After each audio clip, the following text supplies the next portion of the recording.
It's great to see your face, especially during this crazy, crazy time. You've been such an important part of the film festival for so many years. So obviously, it was very important to include you in this, and so happy to have you. I'm happy to be here. Thank you. Let's go on to introduce Kevin Sharpley. Kevin's the president and CEO of Kijik Multimedia Inc. in Miami. He's also the executive director of Cinevision Transmedia, a nonprofit organization that supports independent film, media, and the entertainment industry. He has been an SSOF judge since 2017. Welcome, Kevin. How are you, sir? I'm great. Thanks for having me. I'm looking forward to this. Absolutely. We're happy to have you. This is it's going to be a fun hour. Let's move on to Raymond Knudsen. Raymond's one of our Elite SSOF alumni, our 2014 Burt Reynolds Scholarship winner and 2015 Commercial PSA Award winner. You should save some awards for other people, Raymond. He won for Be Yourself and No One Else. Today, Raymond is a film director, producer, and recent graduate from the Florida State University College of Motion Picture Arts. And in 2019, he presented the award winner of the SSOF Commercial PSA category on the very stage he won his awards. And he just told us that he's now living in Williamsburg, Brooklyn. Thank you, Frank. That's a very appreciate it. It's a big move. It's fun there. It is. Yeah, it's been a wild month for sure. How long have you? That's a good thing to talk to for some of these students who are going to get their education and then sort of fly away into parts unknown. So we can discuss a little bit of that, how the film industry is. No, we want to keep them right here. Well, true. But this is not good news. I didn't even introduce you yet, Michelle. You're not supposed to be. I can't help myself. I think it's great that you've ventured out, but you'll bring it back home, as we all do, Rick. Of course. As we all do. Let me introduce the impatient Michelle Hillery. She is the Deputy Film Commissioner for the Palm Beach County Film and Television Commission, the Executive Producer for the Student Showcase of Films over the past 20 years. Now you can talk. Thank you, Frank. It's great to have you. And yes, I agree with you. We want to keep them in Florida.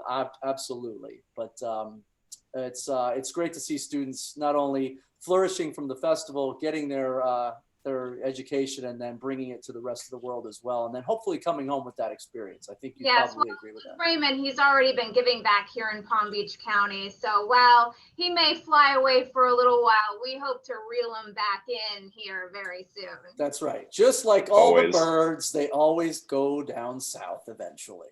Yes. And then last but not least, Chris Cobb is the production consultant for Palm Beach County Film and Television Commission and SSOF producer and writer since 2015. What is going on, Christopher Cobb? How are you, sir? You are going on. I am going well. On. Yeah. We're all, I hope you enjoy the beautiful backdrop that I have for you today, my basement. This is the new normal. So guys, this is very exciting. Obviously, like I said at the start, this is a new sort of venture for us, going into sort of more of a virtual festival. But I think we have a combination of people probably on this webinar today, people that have attended in the past and people that are maybe attending for the first time. So this is an opportunity for us to sort of give them an overview. And let's start, I guess, probably where we want to start is why this competition and event is so special to the students of the state of Florida. So I'll open that up to everybody to get sort of an overview for these kids. Well, I guess I'll probably kick things off here a little bit. I mean, certainly going into our 26th year, I've had the fortune of being a part of this for probably all of 25 years of it. And this is a one-of-a-kind event. And there's nothing like it out there. And certainly to have something that is for high school and college students that happens to be hosted right here in Palm Beach County, but it is for the entire state of Florida. It's something that's very unique and something that our community and our sponsors have supported over the years. And not only is it a competition for peers to submit their work and see what other kids their same age is doing, but it's also the largest statewide film competition and award show where that red carpet event that we've done over the years has been for the students and the media that shows up, the presenters that show up. this is all about recognizing the up and coming student filmmakers here in the state of Florida. And certainly, you know, the goal here is to try to keep those students, Raymond, here in the state of Florida. But one of the things I'm so proud about is that we do hear from our past alumni, like Raymond and others who have gone on and who have secured careers in the film and television industry, but always remember where they got their start. Where, you know, the Student Showcase of Films was the place where, you know, they maybe were first recognized for their talent. And that our county is so supportive of this event and, you know, sponsors this, pays for everything every year. It's a tribute to what they feel about the filmmaking community, the importance of the film and television industry here in Palm Beach County and the state of Florida, and recognizing those talents of those up and coming filmmakers. So it's a one of a kind event that we can all be very proud, I think, to call our own. No, absolutely. I think you make a great point. I think for all of us that have, even on the professional side, that have gone on to do other film festivals, I'm always amazed year after year, and I'm very fortunate to be a part of it, the attendance and the amount of exposure that this film festival gets is actually more than some of the other ones that I actually been a part of as a filmmaker. It's really incredible to see the press come out and the attendees. I mean, you know, as you said, we've had, you know, we get over 700 people just in the theater itself every year. And now, obviously, besides the broadcast that we do, and now this year, the exciting thing for me is the amount of reach, the amount of people that we can reach with this sort of new broadcast that we're going to do. And I'm actually curious also from the judges' standpoint, from Kevin and Suzanne's standpoint, you know, when you think a lot of times the stigma, right, outside of what we already know from student filmmakers, is that the quality is not going to be as good, and it's students. But I know from my vantage point, from seeing the projects that we get in here, how amazing the talent has been. And I kind of want to get that from you guys too a little bit. So if Kevin or Suzanne want to start, yeah. Yeah, so now, because technology has advanced so much, it's allowed for filmmakers, storytellers, content creators, the ability to democratize the look and the feel, you know. So films have gotten a lot better because more people have access to better equipment, even your phone. I mean, I have a Galaxy Note 20 that shoots in 8K. Right. So, you know, you have your phone. But above and beyond that, and you know, we'll talk about this a little bit later. Yep. The central focus is story. So ultimately, that's what you're looking for: is storytelling skills. Can you tell a story? Because you can always get the equipment. You know, if you're able to tell an effective story, whether you're a producer or a director or an actor or what have you, that's ultimately most important. And what's great about this Student Showcase of Films is one of the greatest outlets for content creators, storytellers, filmmakers is the festival circuit. And so this is a great introduction into understanding how that works. So that's one way, you know, for the actual filmmakers themselves, but also a lot of people look at these events for talent ultimately. And so they're looking at what's coming out of this and giving them the ability to mine talent and to see, you know, who they can look at that they can help to bring along, and also to bring along, period. As a teacher myself, because I teach, you know, I'm always looking for ideas and concepts from whatever age. So, you know, this is a great event that allows for those things to happen. So, and I think the quality is superb. I always think to myself when I'm watching these films that there's no way these can be high school or college students. I think one of the great things about Student Showcase is that there are a lot of students who have pursued filmmaking already, but it also challenges those who have never thought about it, because why not? I mean, it's an opportunity to try something new, to stretch a little bit, and maybe find that they're good at something or have a passion that they never realized they had before. So I think that the Student Showcase of Films is just really a wonderful opportunity for those that are pursuing it, but also those that never even thought about it before, that come out of there with a film that they may never have had before. But the quality, Frank, the quality is incredible. And anybody can be a filmmaker today.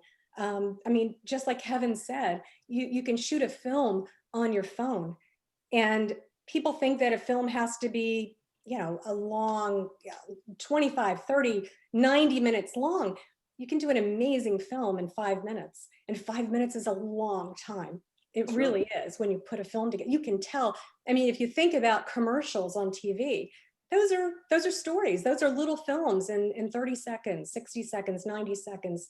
So I am excited today, and I have been excited for years to be part of this incredible program. Really. Yeah, no, you make a great point. I think you both hit it on the head. I think what you just mentioned too is providing that opportunity to be able to sort of springboard that idea that maybe, hey, maybe I could do this, you know. And I know I'm selfish. Every year I think, man, I wish I had this festival when I was a kid. Yeah. Man, I wish somebody was there to sort of give me a platform that maybe I would have discovered this earlier, because I did it later on, right? So no, this is all great. So this is wonderful. Let's move on to, I think, what everybody that's maybe never been a part of the festival might be asking is, who could submit to the festival? And I think I'll go to you, Chris, for this. What are the requirements, and how do we go about this? Okay, so here it is. As long as you are a Florida student, currently enrolled, or even if you recently graduated, you can submit to our competition. And you don't necessarily have to be in a film program, because we have students, Florida students, that aren't enrolled in a film program that are still making movies. You can still submit your project. It's great. And we've had homeschoolers submit as well. Right. And private schools, private colleges, private high schools. It's for any Florida school. Yeah, that's And great. it's not just filmmakers, there's graphic designers. Well, that's what we're going to get to. Absolutely. Writer. There's so many different categories here, Yeah. right? Because I think when we say film, right, if you're kind of coming at it the first time, you're thinking, oh my gosh, it's so daunting. I got to make a film. But there are so many other categories here, and as Suzanne touched upon it. We're talking about some short content. So go ahead, Michelle. Want to expand upon that? Well, sure. I mean, not just filmmakers, but graphic designers. We have a poster competition as well. That is available. We also have a screenwriting competition for those writers that are out there. And just a tip, if you're submitting a film that has a script, you submit both the film and the script. So you've got two opportunities. So don't just think, the film, if there's a script with it, you can submit that into that separate category as well. We have the Burt Reynolds Scholarship Award, which is an amazing opportunity for Palm Beach County High School seniors. That is a category all of its own that has a separate set of requirements. There's PSA. Some of the categories are topic related, like environmental PSA. We have an education PSA. Suzanne actually has a documentary category that is themed each year. And Suzanne, I don't know if you want to touch upon that for just a moment. Well, I think it's important to look at what the themes are, because every year we're doing something different. And this year we're partnering with Loggerhead Marine Life Center, and we are looking at conservation. So it's not just about turtles, but there's a whole description of what we're looking for when you apply. And I don't want to jump ahead, Frank, but No. I would like to say that, just take a moment and really just read the instructions and the request for what the submissions should be. It's not that hard. And, come up with some ideas and shoot something and submit it. There's cash, there's money. Right. That's right. No, I think this is good, because I think sometimes we, like I said, it feels daunting, but I think if you do read, yeah, there you go. There's cash prizes up there, Chris. I think if you do read and you go, you know what? I think I could put together a short commercial. I think I could put together something that's a little bit more specific, because sometimes all you're missing is that little sort of channel, right? You're trying to channeling that energy, channeling that idea, and it opens it up to new possibilities. So I think that's, we're encouraging everybody to go to the website, read all of the materials, make sure you're looking at everything, because there's so many great categories there that maybe you didn't even think of that you could submit for. And for anyone who doesn't know, the website is pbfilm.com. That you can go to under Student Showcase of Films, and the various categories are there. The prize awards for each of those categories is listed, and obviously the requirements. And I really want Chris, because I think this is a good opportunity for Chris just to talk about the 3-phase process of submitting, just briefly, because it's so important. We lose so many applicants because they only finish maybe 1 or 2 of the phases and they don't complete all 3 steps. And while we do, Chris does a great job in following up with students, we just want them to know that, you know, this is an area, this is tips, you know, today's about tips for the Student Showcase of Films. And here's tip number 1. Go for it, Chris. Tip number 1, complete the initial application. Go to pbfilm.com/SSOF and fill out that first application. That is the most important step, and that is step 1. Step 2 is your student ID, and step 3 is uploading your project on Film Freeway. Now, I get some people that go right to step 3, and they upload their film, because that's the fun. That's the fun part. And then I have to keep following up and following up and following up. I need you to do the application. We need you to do the application first. And that's an easy step. If you're having issues with the student ID, if you don't have a student ID, step 2, you can always reach out to me and send it to me through the email. Have your teacher send it to me. That's not as important as that initial application, step 1, on pbfilm.com/SSOF.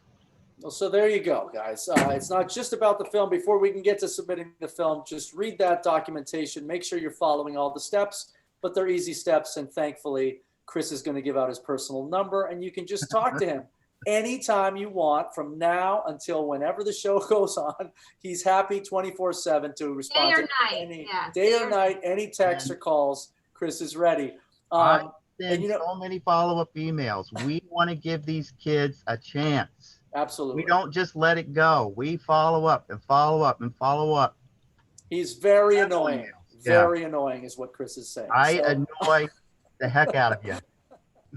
No, this is great. And you mentioned something, you touched upon it, teachers, right? The teachers help. So we have a couple of interesting angles on this. I want to start with Michelle to talk about sort of how important the teachers are to this process. But we have a teacher on the panel here, and we have a former student here on the panel. And let's talk about how important the teacher's role is in all of this. So I'll start with you, Michelle. Yeah, we first of all, I can't thank those instructors enough for, you know, I've worked with many of them that have been with us throughout the years. And then we have new instructors that come on board as well. And what's so important is that we very much rely on these teachers to get the information out to the students, especially, you know, this year more than ever, really. I mean, we're in a different time. We've got students that some are working in the classroom, some are still working from home. So we really rely on those teachers to get that information out to the students to participate, and certainly making it part of their curriculum. We have a lot of schools that have done that over the years. The Student Showcase of Films has been around. This is its 26th year. So I don't see it going anywhere. It's something that our instructors can count on from year to year and make it part of the whole curriculum. And certainly, you know, in the past, it's been about those instructors getting the kids to the event itself, you know, at the Student Showcase of Films. I so appreciate, because I know it's like a big field trip and school buses are involved and permission slips are involved, you know, to get those students to the event. But we really appreciate it. And it's obviously very important for our instructors to be aware of the Student Showcase and to get the information out. And I'm so, you know, when I talk to some instructors that are interested, but they don't have like a magnet program or an academy for film and TV. So there's always the stigma of, you know, can our school compete with these other schools? And what I would tell you is, yes, they can. Don't be concerned about that. If anything at all, it provides, even if a student from your school doesn't win or take home the big prize, I mean, they're still a part of a an amazing process and event, if you will. They're seeing what their peers are doing. They're seeing what the competition looks like. And they're part of something that it's beyond, it's more than just winning. Really, Right. it's being a part of something. That's exactly right. I think what one of the things that you take away when you come to the event, and I think probably Raymond could talk about this a little bit, is you become part. The goal is really, yes, the prize is great, the cash is great, but you become part of a community, right? And that's as you get into. I'm sure Kevin could speak to this as well. As a filmmaker, you have a filmmaker community that you kind of surround yourself with, and if you can start to build that at this level, you're going to take that with you. All these people hopefully are so into this that they're going to go take this as a career, and you're going to have people that you're going to know for the next 20, 30, 40, 50 years in the business.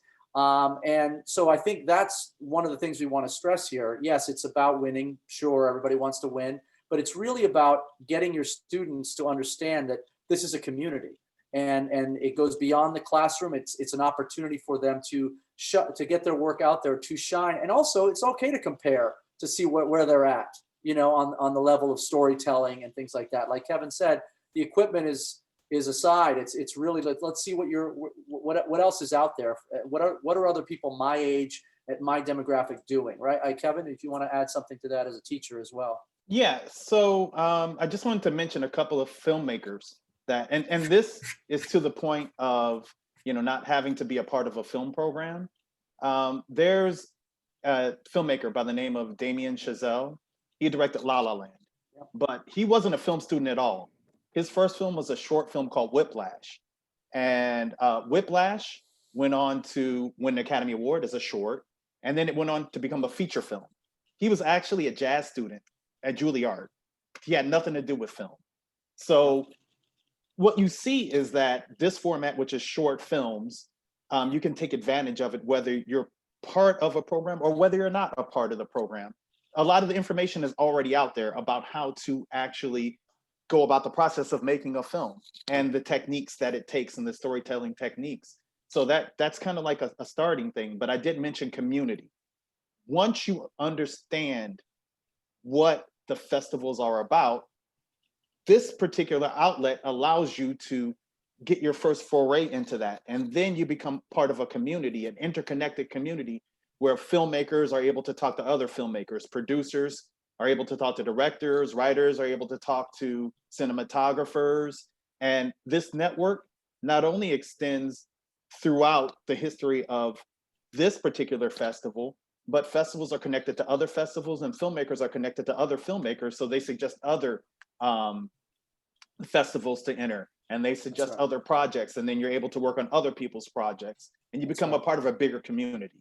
Absolutely. And that's what makes this important as well. Yeah, that's great. That's great to touch upon. And Raymond, I want to just ask you real quick, from the perspective of obviously not only a student in the but a winner, what sort of role did your teacher play in getting you to this festival and to kind of pushing you, or your teachers, I should say, because I'm sure it was multiple. I give all the credit to my professors at G-Star School of the Arts, because I would not have not only submitted, but just like attended the festival if it wasn't for them just wrangling students together and bringing us to this, this space where we celebrate these films and celebrate stories. And I think one of my teachers is actually in here right now, Larry DeCarmine from G-Star. So shout out to him, because he definitely pushed me. He pushed me my senior year to make a reel for the student film at G-Star to direct that. And then that was when I submitted to the Burt Reynolds scholarship. And I give them all the credit, because I wouldn't be anywhere without any of my professors. Yeah, no, for sure. You're a great story. It's always great for us to have the success stories, but when you see somebody like you that obviously won multiple awards, but now has gone on and to make a career out of it, it's fantastic. So yes, kudos to you, Larry DeCarmine. Way to go. Thanks for bringing our students, the experience and the opportunities that they need. Now, moving on to the next part of the process. So we've gotten through Chris's 3 steps here. The film has been entered, and now we move on to the judging process. So I want to move on to our judges here and just sort of talk about how the process works. who's judging the entries and things like that, we can open this up to everybody. Maybe if Chris or Michelle want to start, and then we can move on to our actual judges. Up to you guys, how you want to. We normally have anywhere from 40 to 50 industry professionals judging this competition. It's not somebody's grandmother or grandfather or Uncle Ted. Unless Uncle Ted is Martin Scorsese, and then Exactly. Uncle, right? Anybody else wants to? Any uncles Uncle coming Martin, in? Uncle Martin. Yes. So these are industry professionals, and they're all over the country. Some international. This year we've got the internationally renowned kinetic artist Ralfonso judging the poster design competition for the first time. We have James Curry, who is a wildlife specialist from South Africa, the host of Birding Adventures. He's judging. We have script writers and actors from out in Los Angeles. Kelsey Scott, who was in 12 Years a Slave, who was also an SSOF winner back 2000, I think. She won college feature. So we've got professionals from all over. We've got Dean Lyon, who did the visual effects for the Lord of the Rings trilogy. He's doing animation. So these are top-notch industry professionals that we reach out to every year that volunteer their time, and they not only agree to do it, they are happy to do it. They know the Student Showcase Film's reputation. They're ecstatic to help us out, and Kevin and Suzanne have been stalwarts in our judging stable, so we couldn't do it without them. But we're very proud, and I'm very proud of the job that we do to wrangle these judges, and we like to show them off because we think that they are a true representation of this industry. Michelle, how do you feel about that? Yeah, no, I think you said it very well. I obviously we've got two of our experts here. You know, they're tasked, you know, with watching each one of these things. So they have a scoring system in different categories. So it's not just like yes or no, like it's in the festival or it's not in the festival. Because as many of you know, and for those that don't, we recognize the top 3 in each of the categories, and then from there we acknowledge the winning entry.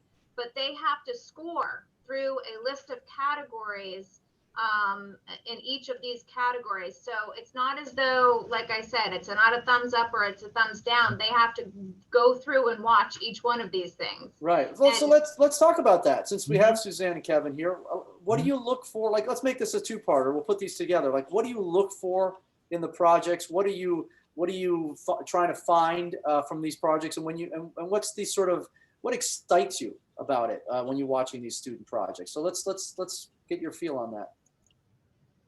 I judged the Burt Reynolds Scholarship and also the Suzanne Niedland Documentary Award, which, are very different. I just have to say again, and I just need to really drive this home, to read the instructions, the requirements. We get some amazing Burt Reynolds Scholarship entries, and amazing, but simple things they don't do, and we have to take points off. And ultimately that is going to affect whether they make it into the finals or not, or possibly win. Really simple things, like in the essay, these are the things that you need to include in the essay. Very, very simple. It's there in writing. Just check it off. Make sure that you include everything in your application. I can't tell you how upsetting it is for all of us when we have a fantastic film, but we've had to dock all these points because the instructions weren't followed. Simple instructions. And what excites us is somebody who takes some chances, takes some risks. I know that Kevin had said early on, story is important. It definitely is important. The other thing is that your video doesn't need to be perfect. Your audio has to be good. If you can't hear what is being said, then it's really difficult to judge. Now with the Burt Reynolds Scholarship, they're reels. So this is not a film they're submitting. They're submitting a reel of their work. And so it's very, very important to look at that reel and make sure that what you want to show, if you're an editor, then we understand in your essay that you want to be an editor, and we're going to judge it for editing. We're not going to judge it for the other elements in the film. But just make sure you read your instructions and put your reel together as best you can. We don't want to see cookie cutter reels. When it comes to the Suzanne Niedland Documentary Award, follow the instructions again. You know, last year, the decision was made to start having themes and to partner. And the reason I wanted to partner with different organizations was for you, the filmmaker, because I want to give you an opportunity to be seen. And so last year, the American Heart Association partnered with us, and we had a theme. It's not a PSA. PSA is a different category, but we had a challenge of a theme. We had documentaries that were submitted that had nothing to do with the theme. Now, what I do want to say is there's one winner. They get $1,000 cash, but also the only reason that I will partner with these organizations is if they will promote you, the filmmaker. Heart Association was so excited by the 3 finalists that yes, there was a winner selected, but all 3 were promoted. All 3 films were put on their websites. All 3 films were promoted nationally this year. And Chris, are the winners this year, is it listed what they're going to get from Loggerhead Marine Life Center? Is that on the website? That's on the webpage. Some very exciting promotional opportunities, including they will put the winner in their newsletter that goes out to 50,000 boxes. So, I mean, there are a lot of opportunities, not just cash. It's exciting, and that was the whole idea and the goal that I wanted, that Chuck and Michelle and Chris, we all want that for you. So really, what do I look for? I look for people that are going to do the very basic thing first, and that's follow the instructions when you submit. And then let's see some of your creativity. Let's see that you know how to put a story together, or if you want to be a director, your reel shows that you can direct. And that would mean that if you're going to be directing and you're submitting a reel, don't just have music over your reel. We need to be able to hear the actors speak. I mean, how are we going to really be able to understand your directing ability or your cinematography? We don't necessarily need to have the speaking. It can be music on your reel. So I just wish everybody the best of luck, but definitely apply. Get your films done. Start now. Kevin, you want to follow up on that a little bit? Yeah, so I judge 5 festivals every year, including the Miami Film Festival. I'm a judge on the shorts. I'm a big believer in the short category because you can take a lot of chances that are more difficult when you do features. I'm in the middle of production on a feature right now, but also I have a short film that's doing the festivals. It's doing really well. We just won a huge award at the Key West Film Festival, for example. So, you know, what I look for are some of the same things that I do for my films, which is, you know, story, of course, creativity. You want to look for, you know, stories that kind of push the boundaries as much as possible. But when I say story, you know, can you follow the story through? Are you able to work with the actors so the actors can have their best performances? But before even that, you know, Suzanne mentioned sound. That's super important. Sound is half of it, if not more, because you have to have great sound from what's happening with the actors. But also, you know, if you're going to have music, the music needs to make sense to your story. So it doesn't necessarily have to be the contemporary song or the best song that's out right now. It should be something that's true to your heart and something that's true to the story. Or maybe not have music at all, you know, just atmosphere. But you need to think about all the elements. Also look for set design, costume design. You don't have to have money to do that stuff, you know, but what you need to have is creativity. So, you know, you're filling the space with things. You think about what the person is wearing. You think about the characters, that the characters understand who they are in the story. And voice. which is the voice of the storyteller. Right. You know, a strong voice goes a long way. So it doesn't have to be, you know, I mentioned, you know, just the Galaxy Note that shoots at 8K, but, you know, there's a story, and then I'll leave it with this. There's a film that's called Tangerine. It was shot with an iPhone 5. You can watch it on Netflix. At the time, the iPhone 5, maybe the iPhone 6 had come out, so the iPhone 5 was not the best phone on the market, but that film made waves. It was accepted to the Sundance and a lot of festivals, and it was one of the biggest films of the year, actually. Yeah. So, but you have to be mindful, meaning, you know, try to get lights. If you can't have lights, be mindful of, you know, what you're shooting inside. If you're shooting inside, if you're shooting outside, you know, try to look at the exposure. So those are little things that don't even take it. They don't take money. You know, it just takes thought in the pre-production phase, the phase before you enter production, and it makes a big difference for the films that we're looking at. But sound, I think, is, you know, paramount. And Absolutely. Then story. I'm going to piggyback on that. If anybody was part of last year's festival, I wrote a song that was going to actually perform there, but we used it in the awards, and it was exactly that. Where's the sound guy? Because that is the most important thing. I think we forget. You know, Kevin, you talked about how cheap, and when you say equipment, we always think what? Cameras. We always say cameras, or we can use our phones, but we forget sound and lighting all the time. So for anybody that's, you know, starting out, don't neglect the sound, because that is exactly right. You can have a beautiful picture, but we're not doing silent film anymore.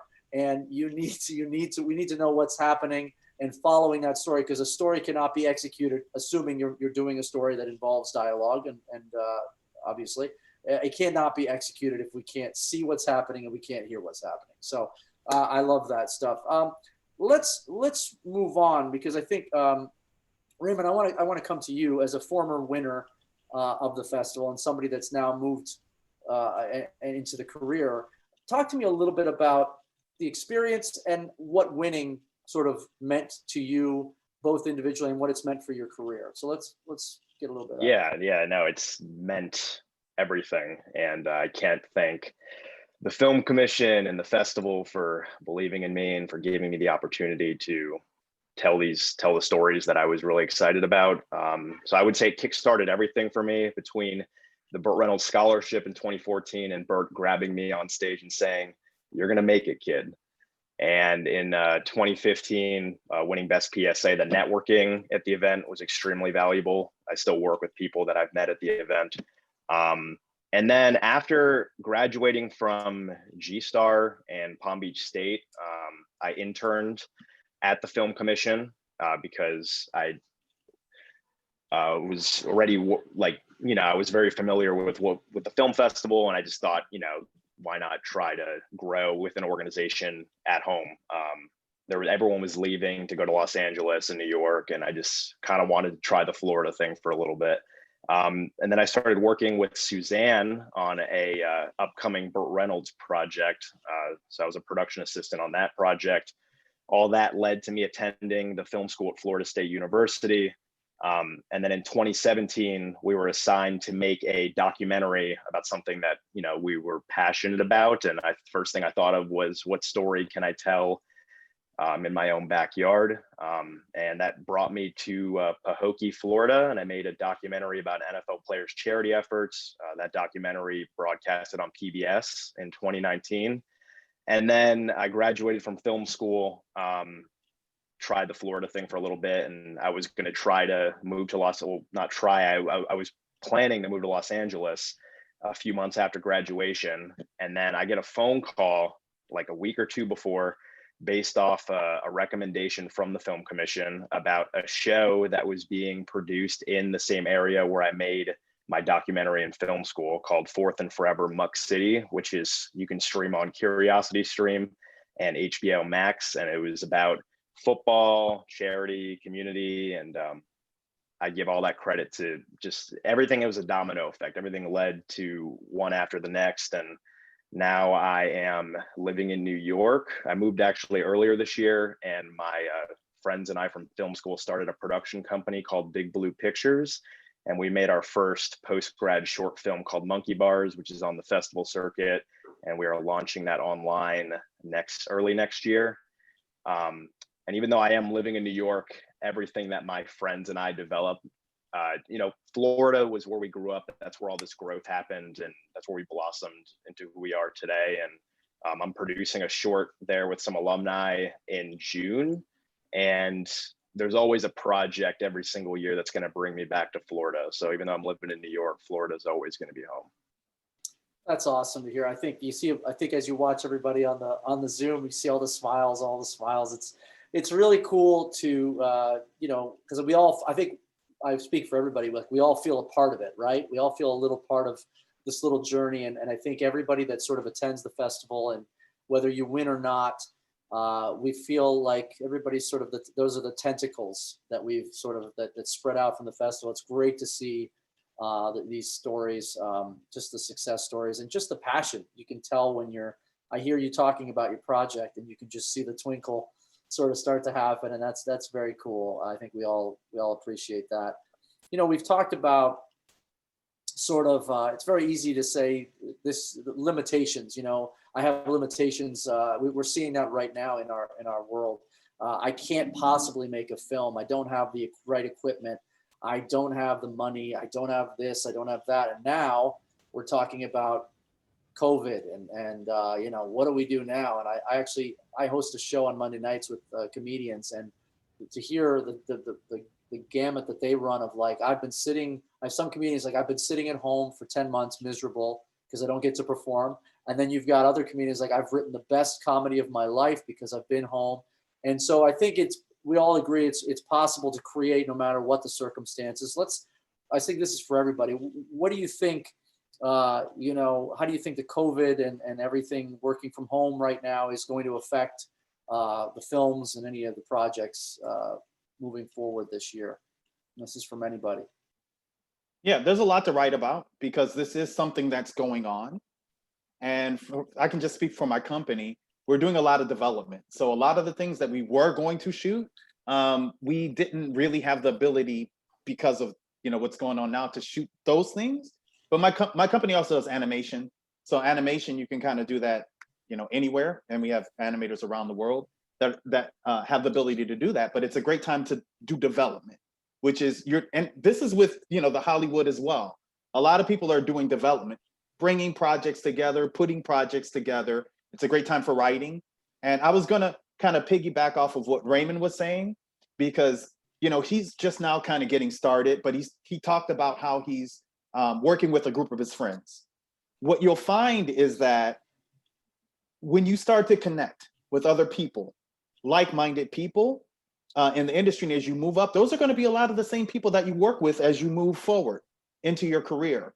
And as long as they stay in there, as long as they stay in the game, and it's part and parcel to helping your friend to stay in the game, and you guys work together. But you'll see that you guys move up together. And so I work with quite a few celebrities, and a lot of them I knew them before anybody knew them out in the world. We just stayed in touch, we stayed in contact, we helped each other with projects. And a lot of big people in the industry, I worked with them before they were names and stuff like that. So that's super important. And in this time, it's really important to reach out to people and to connect with people. And in that way, you can make the best use of your time. I think one of the most valuable commodities in this industry is what's called intellectual property. Intellectual property is anything that's created, So Disney, they'll go back and Snow White and the Seven Dwarfs and create, a remake of that. I think the live action version of that is coming out, for example. So this is a time for creation. So you can create, intellectual property. We're shooting a feature film right now in one house. So the location is mostly, in one house. So that's an interesting way also to, kind of keep things going.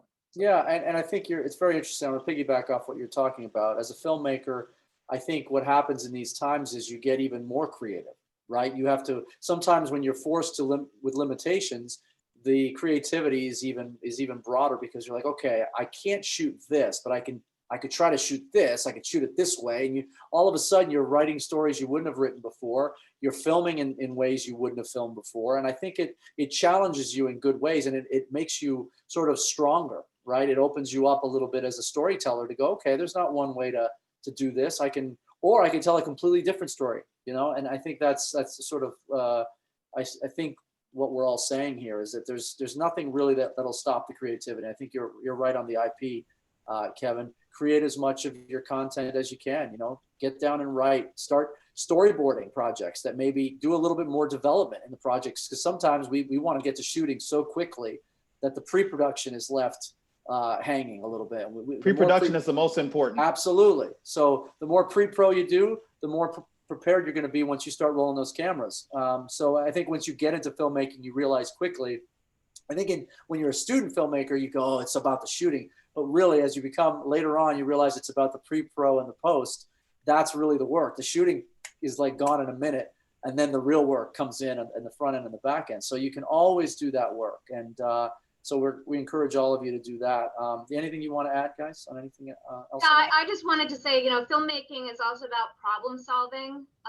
You know, it's amazing. You know, that's what we even do as a film commission. We work with filmmakers to work through any potential problems or obstacles that may be before them. And so certainly we're in a challenging time. We would encourage our student filmmakers to go out there and film safely, obviously. I'm very proud to say that Florida was one of the first states to come out with like 101 recommendations of how to keep sets healthy and safe. That document can actually be found on our website if anyone's interested in, you know, reading some of those tips on how to keep your set safe and healthy.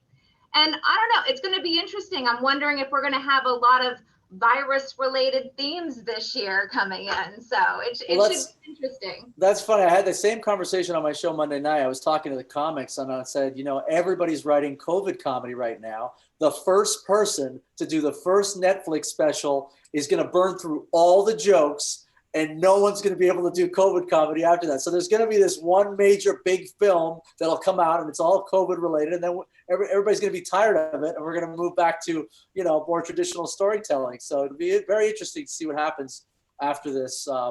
And, you know, speaking of pivoting and getting creative, you know, for 25 years, we've had this amazing festival, this red carpet event, elaborate, all these people showing up and everything. And now this year, we've sort of been forced to pivot a little bit. So let's talk a little bit about that, because obviously for my own selfishness, that's sort of the exciting part to me about this year, is that the opportunity that I don't see it as much as, oh, we had to cancel anything. It's an opportunity to actually make this better and make it more accessible. So I'm very excited about this year's festival. So I want to open that up to Michelle and Chris, and let's just talk to everybody a little bit about how we're enhancing the festival this year.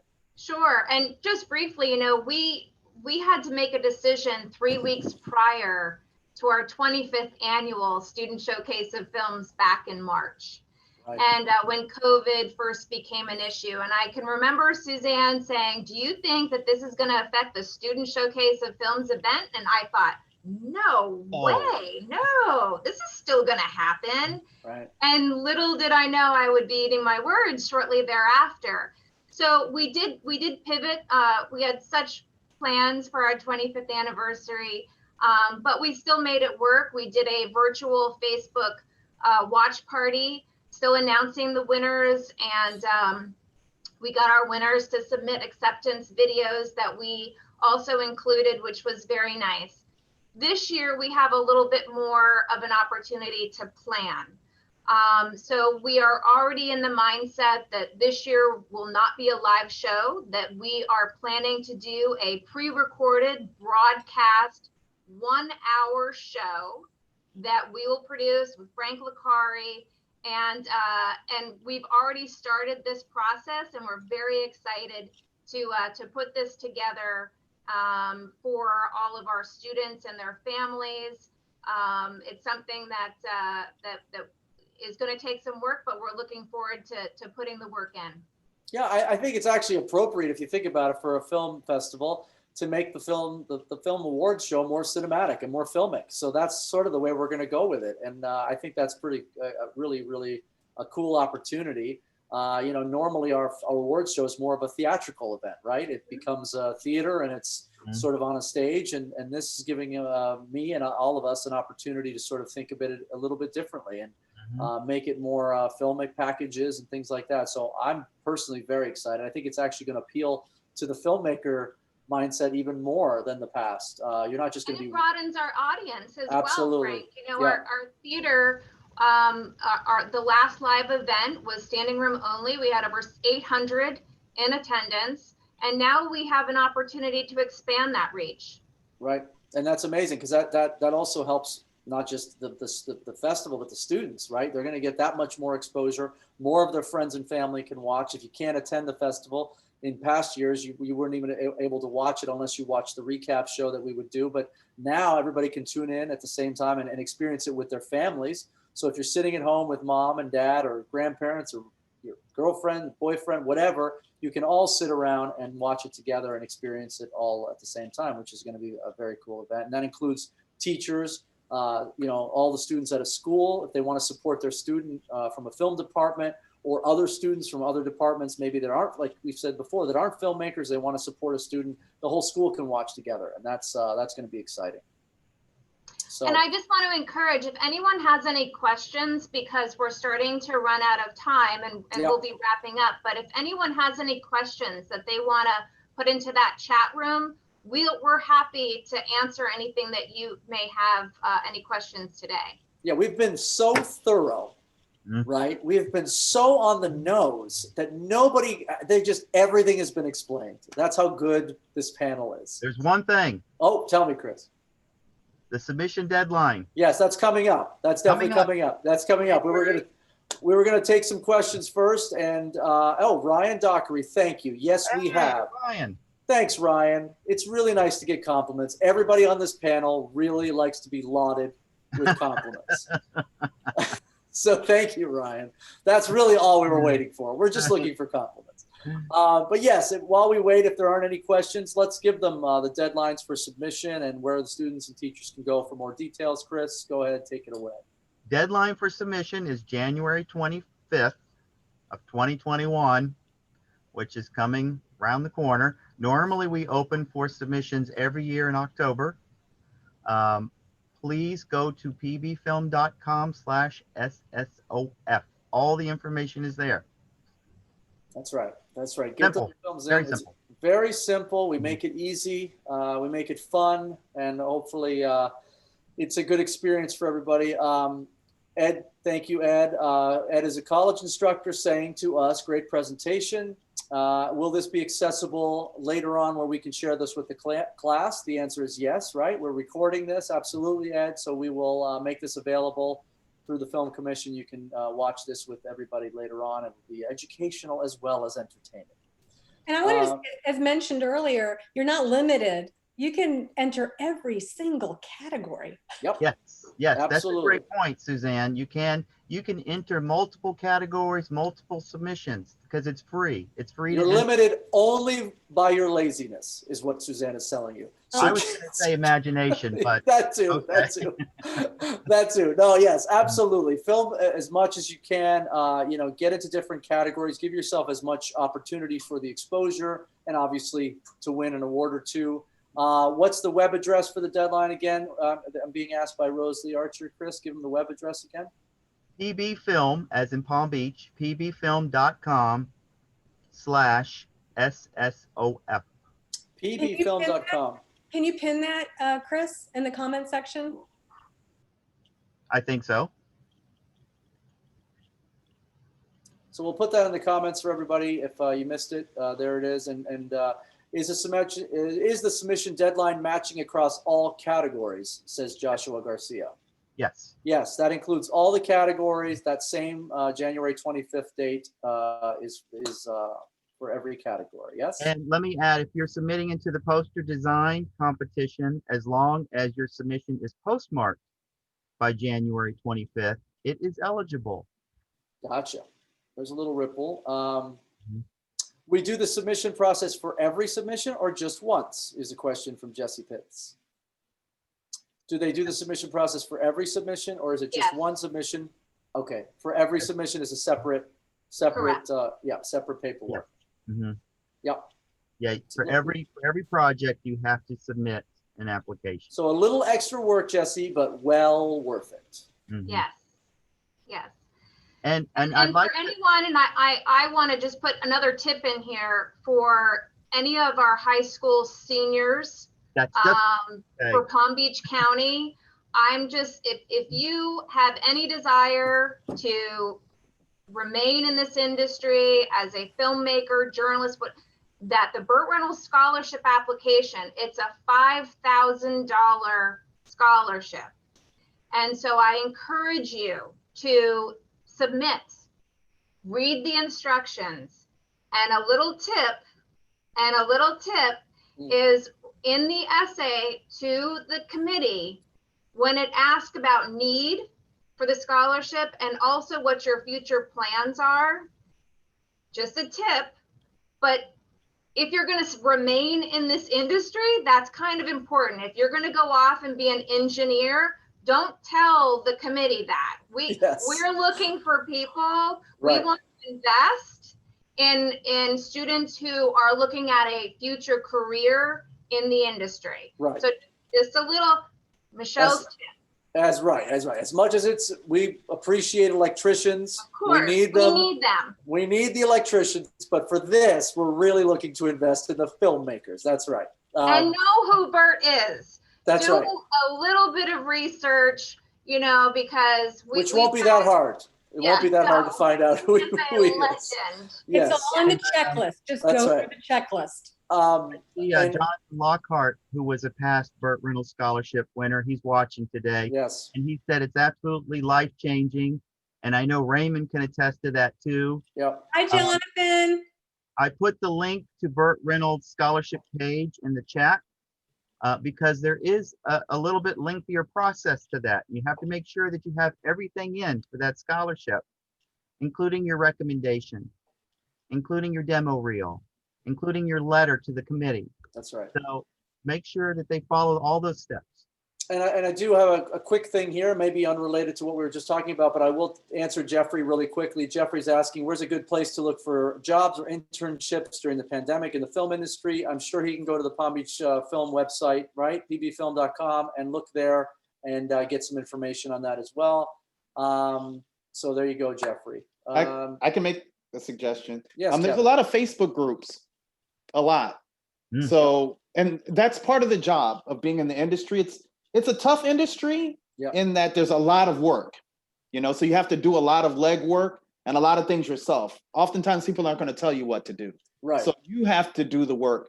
When I was in film school, I would do anything. I would jump on anything I heard of. I would drive anywhere to just try to learn as much as I can. So there's a lot of Facebook groups.